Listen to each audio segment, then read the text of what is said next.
36절까지입니다.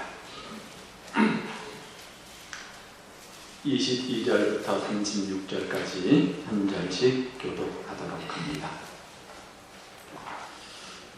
20절 말씀을 제가 먼저 읽겠습니다. 이스라엘 사람들아, 이 말을 들으라. 너희도 아는 바와 같이 하나님께서 나사렛 예수로 큰 권능과 기사와 표적을 너희 가운데서 베푸사 너희 앞에서 그를 증언하셨느니라. 그가 하나님께서 정하시고 우리에게 하시는 너희가 더 보는 자의 승리를 받았으나 하나님께서 그를 사망의 고통에서 풀어 살리셨으니 이는 그가 사망에 미여 있을 수 없었습니다.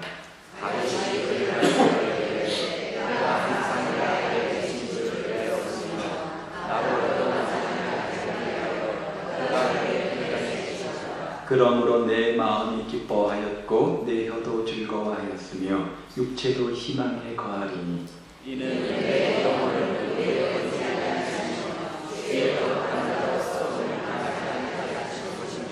주께서 생명의 길로 내게 보이셨으니 주 앞에서 내게 기쁨이 충만하게 하시리로다 하였으므로 경배가 내가 세상 가있을 때에 아무리 말했으니 알리시고 감사되어 그음과 오늘까지 이르시니이다. 그는 선지자라 하나님이 이미 맹세하사 그 자손 중에서 한 사람을 그 위에 앉게 하리라 하심을 알고 미리 보는 고로 그리스도의 부활을 그가 우리의 어림이 되지 않고 그의 육신이 서서를 하나님께 하시리라. 이 예수를 하나님이 살리신지라 우리가 다 이 일의 증인이로다. 하나님이 오셔서 예수를 주시매 그가 약속하신 성령을 받게 받아서 너희가 모든 것을 주었느니라. 다윗은 하늘로 올라가지 못하였으나 친히 말하여 이르되 주께서 내 주에게 말씀하시기를 내가 내 원수에게 말씀드리게 하시까지 너는 내 편에 앉았으라 하셨으니 그런즉 이스라엘 온 집은 확실히 알지니 너희가 십자가에 못 박은 이 예수를 하나님이 주와 그리스도 되게 하시리라. 아멘. 한동안 사오정 시리즈가 유행한 적이 있었습니다.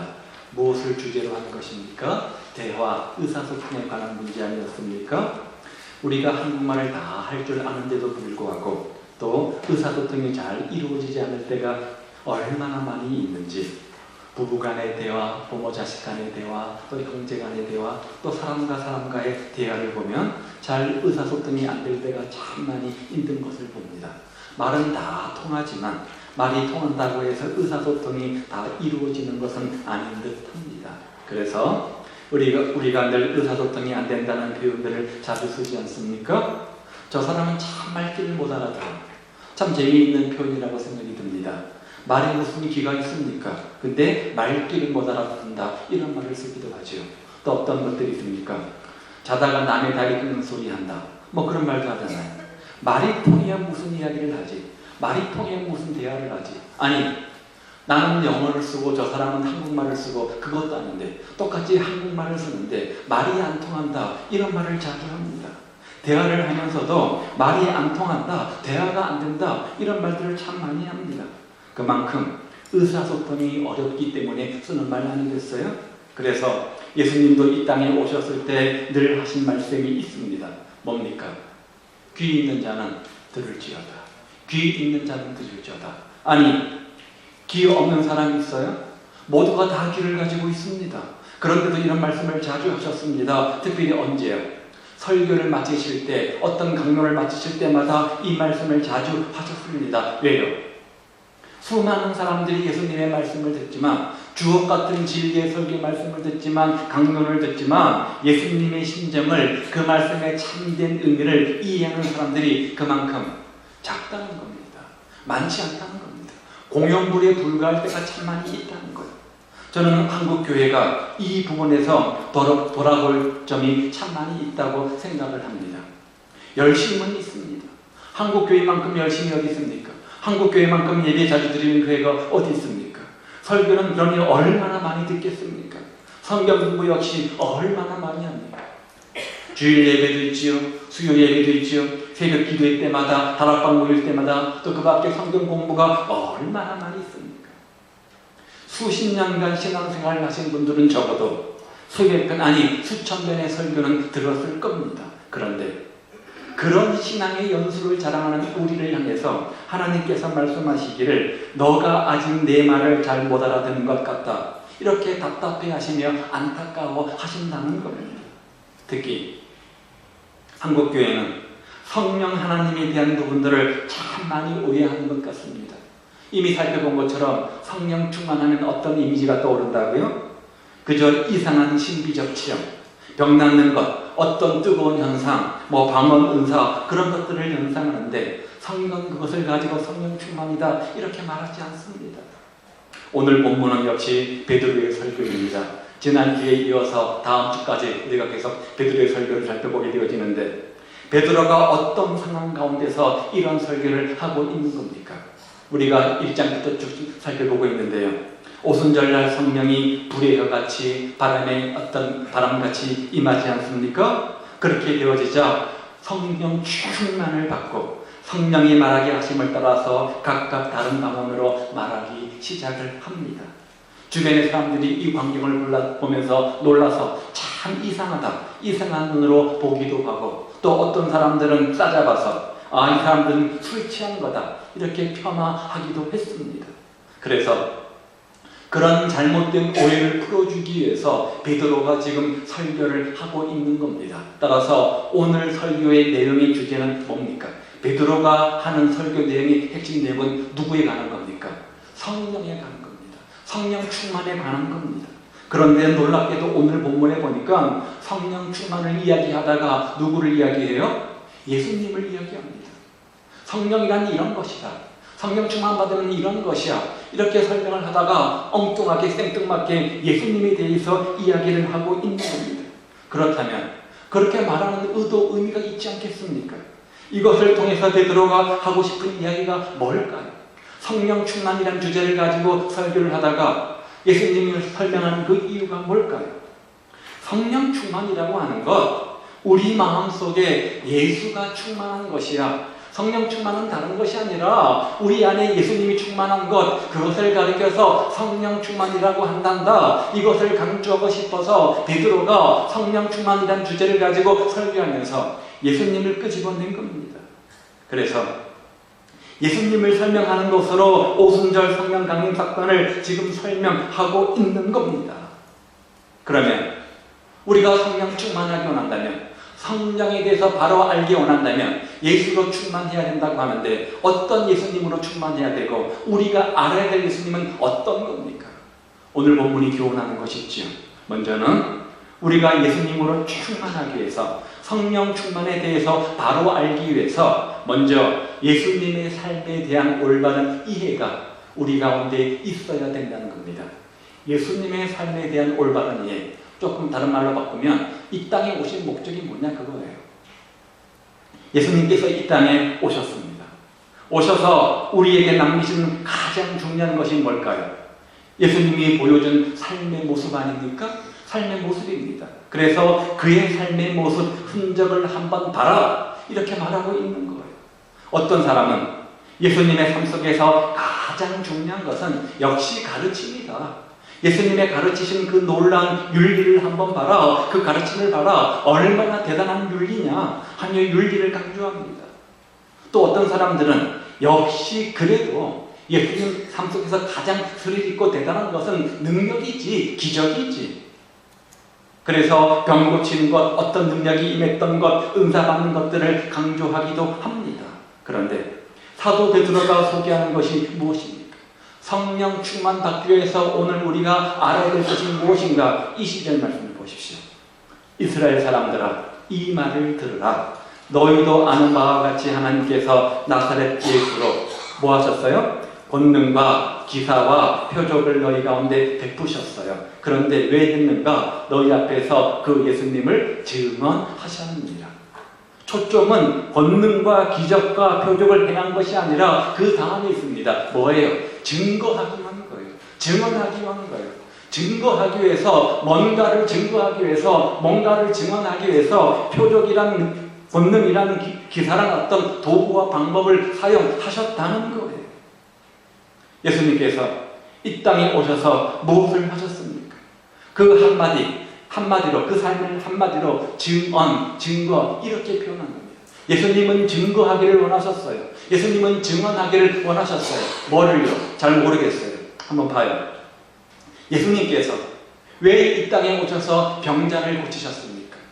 그것이 이 땅에 오신 중요한 유일한 목적이라고 한다면, 그렇다고 한다면 주님은 사시는 동안 모든 병자들을, 모든 환자들을 다 고쳐주셔야만 했습니다.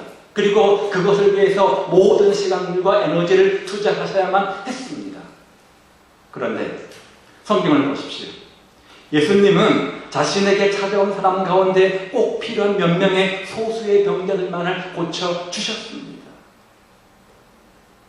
그러면 예수님께서 이 땅에 오셔서 많은 기적을 베푸셨는데 그 기적 베푸는 것이 유일한 오심의 목적이라고 한다면 오로지 이 기적만을 행사하셔야만 했습니다. 그러나 예수님은 필요한 경우 말고는 이적을 행하지 않으셨다는 겁니다. 그렇다면 왜 병자를 고치셨을까요? 왜 기적을 행하셨을까요? 왜 능력을 베푸셨을까요? 한 가지를 증거하기 위함이라는 것. 그 기적을 통해서, 그 능력 행함을 통해서, 그 병 고침을 통해서 예수님은 한 가지를 증언하기를 원하셨다는 거예요. 그게 뭐예요? 이 땅에 인간의 몸으로 오신 예수님, 그 예수님 나사렛 예수는 누구라는 거예요? 그분이 바로 내가 보낸 하나님 구원자 메시아다. 이것을 증거하기를 원했다는 거예요. 하나님께서 인간의 몸으로 이 땅에 오신 그분이 바로 나사렛 예수, 내가 참된 메시아, 참된 구원자다. 이것을 증거하고 증언하기를 원하셨던 거예요. 그것을 증거하기 위해서 본능이나 병고침이나 기사와 표적을 행하셨던 거죠. 예수님은 어떤 분입니까? 요한복음 1장 14절에 보면 완벽한 인간의 모습으로 오셨던 예수님, 바로 그분 하나님이십니다. 그런데 왜 하나님이신 예수님이 인간의 몸으로 이 땅에 오셨습니까? 요한일서는 이렇게 말하죠. 그가 우리 죄를 없이 하려고, 그가 우리 죄를 없이 하려고 나타나신 것을 너희가 아나니 그에게는 죄가 없느니라. 이 땅에 오신 목적은 우리 죄를 없이 하기 위해서, 즉 참된 구원자, 참된 메시아, 참된 하나님만 할 수 있는 죄사함의 은총을 우리에게 주시기 위해서 이 땅에 오셨다는 겁니다. 제가 개미를 굉장히 사랑한다고 한번 해보십시오. 그런데 이 개미가 사는 집 옆에 불이 났습니다. 조만간 개미집이 다 죽을 것 같습니다. 빨리 이 사실을 알려줘야 되겠는데 아무리 인간의 언어로 개미에게 소리쳐봐야 아무런 소용이 없는 것 아닙니까? 이 문제를 해결하는 유일한 방법 한 가지는 뭘까요? 내가 개미가 돼서 개미의 언어로 이 사실을 알려주는 것 말고는 없습니다. 내가 능력이 있다면 그렇게 하겠는데 능력이 없으니까 아무것도 할 수 없어요. 하나님의 마음이 이런 겁니다. 하나님께서 하나님의 언어로 수십 번 수백 번 인간에게 알려주셨음에도 불구하고 알아듣지를 못하자 능력이 하나님은 인간의 몸을 입고 이 땅에 오셔서 인간의 언어로 뭐예요? 친히 자신이 참된 하나님을 알려주시기를 원하신 겁니다. 그것을 증언하기 위해서 이 땅에 오신 겁니다. 따라서 성령 충만을 원하십니까? 그러면 먼저 예수님을 하나님으로 인정하십시오. 예수님이 이 땅에 구원주로 오신 참된 메시아, 참된 구세주 하나님을 먼저 인정하십시오. 그 하나님이 우리를 너무도 사랑하셔가지고 우리에게 할 얘기가 너무너무 많으십니다. 그런데 우리가 하나님의 말귀를 전혀 알아듣지를 못하니까 여러 가지 방법으로 노력하던 하나님께서 급기야 친히 인간의 몸을 입으시고 이 땅에 오신 겁니다. 그분이 누구예요? 바로 이 땅에 육신의 몸으로 오신 예수님이시죠. 성령 충만은 그 예수님을 바로 아는 것, 여기서부터 시작이 되는 겁니다. 수많은 사람들이 교회에 나오고 수많은 사람들이 예수님을 알고 예수님을 이야기합니다. 예수님 믿으시죠? 예수님 아시죠? 라고 물으면 네, 압니다. 그럼요. 얼마나 훌륭한 분입니까? 4대 성인 중에 한 분 아닙니까? 그분의 가르침 정말 대단하고 놀랍죠. 산상수훈 보니까요, 야, 참 오른밤을 맞거든 왼밤도 돌려대라. 이게 가당한 말입니까? 굉장한 분 같아요. 굉장한 인격의 소자분 같아요. 굉장하더라고요. 이런 말들을 자주 듣죠. 그러면 그 사람은 하나님의 말귀를 잘 알아들은 사람입니까? 못 알아들은 사람입니까? 잘 못 알아들은 사람이에요. 아니라는 거예요. 전혀 못 알아듣고 엉뚱한 데 끊는 거예요. 그래서 성령충만 받지 못한 삶을 사는 거예요. 중요한 것은 그 가르침을 통해서 말씀하시고자 하는 의도가 있다는 것, 그걸 아는 거예요. 그 가르침을 주신 예수님이 누구냐? 2000년 전 인간의 몸을 입고 이 땅에 오신 구원자 하나님이시라는 거예요. 산상수훈이라고는 놀라운 가르침을 통해서 저분이 참된 메시아, 참된 구원자 하나님이시구나, 이 사실을 알라는 거예요. 그것을 증거하기 위해서 산상수훈이라는 도구를 사용하신 거예요. 이것이 바로 하나님의 증거입니다. 우리가 어떻게 성령의 충만함을 받을 수 있습니까? 예수님의 삶에 대해서, 오신 목적에 대해서 올바른 이해가 우리 가운데 있어야 됩니다. 오셔서 뭐 하셨을까? 두 번째는요, 삶을 이야기할 때마다 항상 우리 머릿속에 떠오르는 두 가지 중요한 단어가 있죠. 뭘까요? 하나는 십자가의 죽음이고 또 하나는 부활이죠. 두 번째는 그래서 예수님의 죽음에 대한 올바른 이해가 우리 가운데 있어야 됩니다. 그 다음 절 23절만 보십시오. 그가 하나님께서 정하신 뜻과 미리 아신 대로 내준 바 되었거늘 너희가 법 없는 자들의 손을 빌려 못 박아 죽였으나. 자, 베드로는 예수님이 십자가에 왜 돌아가셨는지 이 사실에 대해서 분명히 선언을 합니다. 자, 누가 예수님을 죽였다고요? 너희가, 그렇죠? 너희가 못 박아 죽였다, 이렇게 말해요. 자, 그런데 한번 그 당시 상황을 한번 가보시죠. 거기에는 예수님이 십자가에 달려 돌아가실 때 그 광경을 지켜본 많은 사람들이 있었을 겁니다. 누가 고소를 했죠? 바리새인들과 서기관들이 예수님을 고소하는 것을 그들이 보았습니다. 들었습니다. 그리고 로마 군병들이 십자가에 못을 박고 십자가에 달린 예수님의 그 옆구리에 창을 찌른 것도 그들이 직접 두 눈으로 목도했습니다.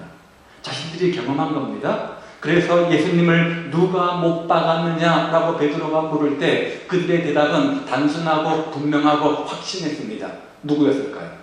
자신이 본 대로 로마 군병이 직접 못 박았고 그 배후에는 서기관들과 바리새인들이 있다. 저들이 그랬다. 이게 정확한 답이죠. 그렇잖아요. 그들이 그 상황 속에서 보았으니까. 그런데 그런 그들에게 오늘 베드로가 뭐라고 선포하는 거예요? 물론 로마 군병이 직접적으로 예수님을 죽인 것 맞지만, 그러나 그것은 하나님께서 그들의 손을 빌린 것뿐, 진정으로 예수님을 십자가에 못 박은 사람이 누구냐? 바로 너희다, 이렇게 말하는 거예요. 왜 예수님께서 죽으셨어요? 왜 예수님이 십자가에 못 박힘을 당하셨어요? 왜요? 누구 때문입니까? 저들입니까? 그러면 아직도 주님의 말귀를 못 알아듣는 거예요. 나 때문이다, 우리 때문이다, 우리 집 때문이다, 이렇게 말하면 제대로 말귀를 알아들은 거예요. 하나님의 정하심 때문이다. 보세요. 그가 하나님께서 정하신 뜻대로, 이렇게 말하잖아요. 예수님이 우연히 돌아가신 것이 아니에요. 실패해서 돌아간 것이 아닙니다. 로마 제국에서 반대해서 혁명을 일으켜서 새 나라 만들려고 하다가 실패해서 반역 도당으로 십자가에 못 박힌 것이 아니라는 거예요. 하나님이 그를 죽이기로 이미 정하셨다는 거예요. 하나님께서 친히 자신의 몸을 십자가에 못 박기로 이미 작정해 놓으셨다는 거예요. 왜요? 우리의 죄를 없이 하려고. 우리 때문이라는 거예요. 그래서 인간의 몸을 입고 이 땅에 오셨다는 거예요. 따라서 그 예수님을 누가 십자가에 못 박았느냐? 궁극적으로 누구라는 거예요? 우리라는 거예요. 나라는 거예요. 바로 너희가 죽였다. 너희 죄 때문에 그 예수님이, 하나님이신 예수님이 십자가에 못 박혀 죽은 거다. 이 말을 하고 있는 거죠. 이거 굉장히 중요합니다. 정말 중요합니다. 성령 충만 받을 것인가 못 받을 것인가? 성령을 내 안에 모실 것인가 아닐 것인가? 바로 이 문제가 결정합니다. 누가 예수를 죽였느냐? 이 질문에 저들이 죽였습니다. 저 로마 병사가 저 바리새인과 서기관들이었습니다. 라고 말하면 아직도 우리는 하나님의 말귀를 잘 못 알아들은 것이고 그 십자가의 구속의 은혜를 못 깨달은 사람입니다. 반대로 내가 죽인 겁니다. 내가 내 죄가 예수님을 십자가에 못 박았습니다. 그러면 제대로 하나님의 말귀를 알아들은 겁니다. 주님은 이렇게 말씀하시는 거예요. 내가 십자가에 왜 죽었는 줄 아느냐? 바로 너 때문이다. 바로 너 때문이다. 너가 죄를 지어서야. 너가 죄를 지었기 때문이다. 내가 너의 죄를 용서해주고 싶지만 나는 거룩한 성품을 가졌기 때문에 죄를 그냥은 용서할 수가 없어. 피가 죄를 용서해주는데, 피가 죄를 속죄해주는데 반드시 피를 흘려야만 한다. 그래서 내가 너를 너무너무 사랑하기 때문에 너는 죄를 지어서 멸망의 길로 가야 되는데 너무너무 내가 너를 사랑하기 때문에 너가 달려야 할 그 십자가, 죄의 대가, 그거를 내가 대신 담당한 거란다.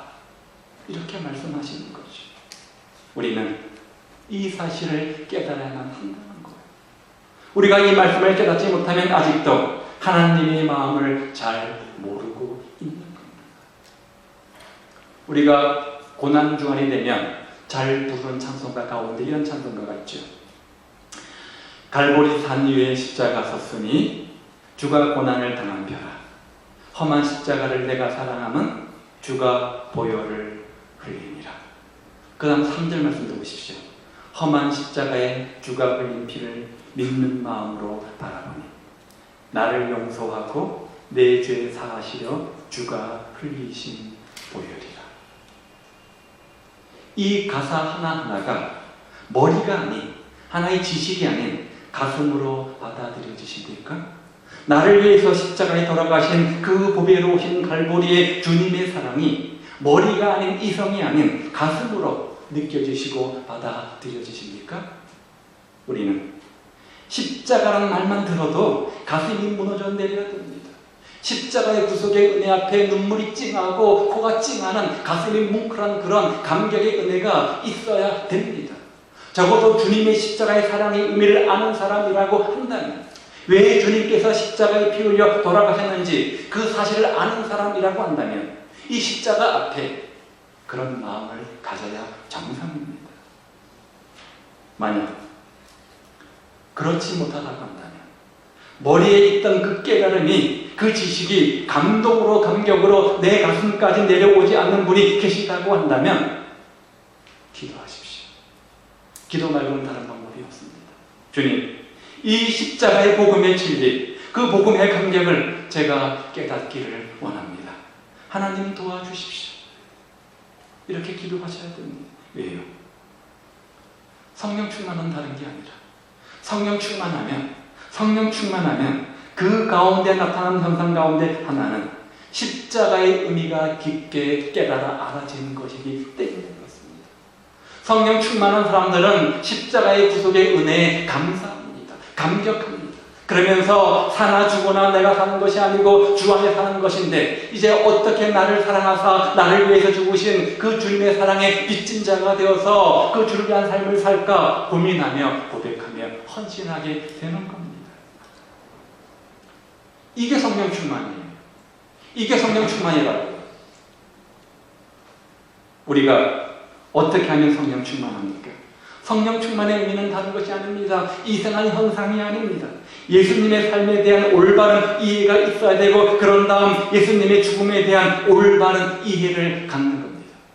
예수님께서 참 하나님이시며 우리의 유일한 구원자가 되심을 믿고 그 예수님이 나를 위해서 친히 이 땅에 오셔서 십자가에 피 흘려 돌아가셨다. 내가 그 주님 안에서 내 죄가 영원히 사함받았다. 이 사실을 믿는 것, 이게 바로 성령 충만입니다. 세 번째는요, 예수님의 죽음을 이야기하면 또 하나 오는 것이 있죠. 뭘까요? 부활이죠. 예수님의 부활에 대한 올바른 이해가 있어야 된다는데, 이것이 24절 이하의 말씀입니다. 특별히 이 말씀은 시편 16편의 다윗의 말씀을 인용한 겁니다. 먼저 25절 말씀을 보십시오. 다윗이 그를 가리켜 이르되 내가 항상 내 앞에 계신 주를 배웠음이요 나로 요동하지 않게 하기 위하여 그가 내 우편에 계시도다. 그러므로 내 마음이 기뻐하였고 내 혀도 즐거워하였으며 육체도 희망에 거하리니. 무슨 말이냐면 25절 말씀에 보면 하나님이 자신의 우편에 계심을 다윗이 느끼고 있는 겁니다. 나 혼자 인생길을 살아가는 것이 아니라, 나 혼자 신앙생활을 하는 게 아니라 내 우편에 누가 계시다고요? 언제나 임마누엘 함께 하시는 주님이 계심을 느낀 겁니다. 그 결과 보세요. 마음이 기뻤어요. 내 입술이 즐거웠어요. 육체도 희망이 거한다. 이렇게 말합니다. 그런데 그 다음 27절 한번 볼까요? 이는 내 영혼을 음부에 버리지 아니하시며 주의 거룩한 자로 썩음을 당치 않게 하실 것이니로다. 이것 때문이라는 거예요. 이것 때문이라는 거예요. 무슨 말입니까? 보통 일반적으로 사람이 죽으면 그의 육신은 어떻게 됩니까? 시간이 흐르면 썩어 없어지게 됩니다. 따라서 다윗도 오래전에 죽었으니까 몸도 죽어서 다 썩어져 없어져야 됩니다. 그런데 이상한 소리를 하네요. 주의 거룩한 자로 썩음을 당치 않게 하실 것이다. 거룩한 자로 말미암아 썩음을 당치 않는다. 이렇게 고백하고 있는 거예요. 누가요? 다윗이요. 아니, 다윗이 이미 죽었는데, 그 당시는 1000년 전이잖아요. 1000년 전에 이미 죽었는데 왜 자기가 죽지 않았다 이렇게 이야기하는 겁니까? 그 이유를 볼까요? 30절. 그 다윗이에요. 다윗은 뭐라고요? 선지자라. 여러분, 다윗이 선지자라는 말 들어보셨어요? 한 번도 못 들어보셨잖아요. 다윗은 누구예요? 왕입니다. 종교 지도자가 아니라 뭐죠? 정치 지도자입니다. 왕입니다. 그런데 여기는 선지자로 비유했어요. 하나님이 이미 맹세하사 그 자손 중에서, 누구의 자손요? 다윗의 자손 중에서 한 사람을 그 위, 하나님의 하나님의 보좌 우편이죠? 앉게 하리라 하심을 알고 미리 본 거로, 미리 보았다는 거예요. 다윗이 이 사실을. 그리스도의 부활을 말하되, 아, 이거였구나. 그의 육신이 썩음을 당하지 아니하시랴 하더니, 지금 자신의 삶을 이야기하는 것이 아니라 장차 내 후손 가운데 한 사람이 와서 일들을 할 텐데 그 사람의 이야기를 지금 대신 전하는 선지자 노릇을 한 겁니다. 그렇죠? 베드로가 하나님의 영감을 받아서 지금 설교하기를 다윗이 선지자 역할을 했다. 즉 자기 몸에 관한 이야기를 지금 한 것이 아니라 자기 자손 중 누구 하나가 하나님 보좌 우편에 앉게 되는데 그는 죽었지만 다시 살아날 것을 미리 보고 부활을 지금 예언했다. 이렇게 말하는 거죠. 자, 그러면 그가 누군가? 33절. 이 예수, 33절. 32절. 네, 32절. 이 예수를 하나님이 살리신지라. 우리가 다 일의 증인이로다. 아, 이제 답이 나오네요. 그렇죠? 이걸 말하는 겁니다. 이미 1000년 전에 다윗은 장차 오실 메시아 예수님을 영의 눈으로 보면서 부활을 소망하고 있었던 겁니다. 베드로의 설교 가운데 다윗과 베드로가 만나는 거죠. 예수님의 부활을 누가 먼저 보았다고요? 이미 1000년 전에 다윗이 보았습니다. 그렇죠? 그 사실을 지금 베드로가 알고 또다시 증언하는 거죠. 그래서 우리가 다 이 일의 증인이로다. 이렇게 말해요. 그런데 그렇게 부활하신 주님이 우리에게 주신 중요한 것 한 가지가 있는데 33절.